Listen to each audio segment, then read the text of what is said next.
চট্টগ্রাম বন্দর এলাকা পরিদর্শন করেছেন বাংলাদেশ বিনিয়োগ উন্নয়ন কর্তৃপক্ষ বিডার নির্বাহী চেয়ারম্যান চৌধুরী আশিক মাহমুদ বিন হারুন। ঘুরে দেখেন প্রস্তাবিত লালদিয়া পোর্ট ও বে টার্মিনাল এলাকা। প্রধান উপদেষ্টার প্রেস সচিব শফিকুল আলমকে সঙ্গে নিয়ে তিনি চট্টগ্রামের বিভিন্ন স্থাপনা পরিদর্শন করেন।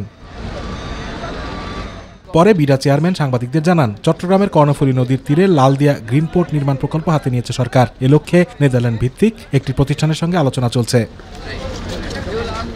প্রায় $2 বিলিয়ন বিদেশি বিনিয়োগে মাস্টার প্রজেক্ট বে টার্মিনাল বাস্তবায়িত হয়ে গেলে 25,000 মানুষের কর্মসংস্থান হবে বলে আশা করেন বিডা চেয়ারম্যান। সিটি 1 সিটি 2তেই আমরা প্রায় $2 বিলিয়ন মতো একটা ফরেন ডিরেক্ট ইনভেস্টমেন্টের চেহারা দেখতে পাবো। 25,000 লোকের যদি কর্মসংস্থান হয়, তাদের সাথে 25,000 ফ্যামিলি, মিনিমাম 1 লাখ লোকের কথা বলা হচ্ছে, যারা এডিশনাল এই চিটাগং শহর এই এলাকায় এসে থাকা শুরু করবে, এই এলাকায় কাজ করবে। পরে চট্টগ্রামের একটি হোটেলে ব্যবসায়ী ও সুশীল সমাজের প্রতিনিধিদের সঙ্গে আলোচনায় অংশ নেন বিডার চেয়ারম্যান ও প্রধান উপদেষ্টার প্রেস সচিব শফিকুল আলম। এ সময় বাংলাদেশে কর্মসংস্থান সৃষ্টি ও বিনিয়োগ বাড়ানোই অন্তর্বর্তী সরকারের মূল উদ্দেশ্য বলে জানান প্রেস সচিব। বাংলাদেশ হিস্টোরিক্যালি গত 20, 25, 30 বছর আমরা যে ইনভেস্টমেন্টটা চেয়েছি সেটা আমরা আনতে পারিনি, ফলে জব গ্রোথটা সেভাবে হয়নি।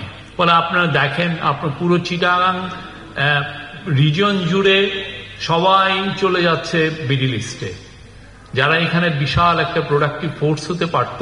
আর বিডা চেয়ারম্যান বলেন, কর্মসংস্থানকে মূল উদ্দেশ্য করে পোর্টগুলোর আধুনিকায়নে সিদ্ধান্ত নিতে হবে।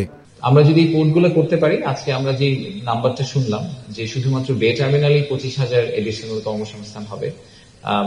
Employment, I continue to say, is the biggest opportunity and the biggest challenge. পরে চট্টগ্রামের ব্যবসায়ীরা তাদের বিভিন্ন সুযোগ সুবিধা ও সমস্যার কথাগুলো অতিথিদের সামনে তুলে ধরেন। আজকে আমাদের চট্টগ্রাম বন্দর নিয়ে আতিকুর রহমান তিতাস, মাই টিভি।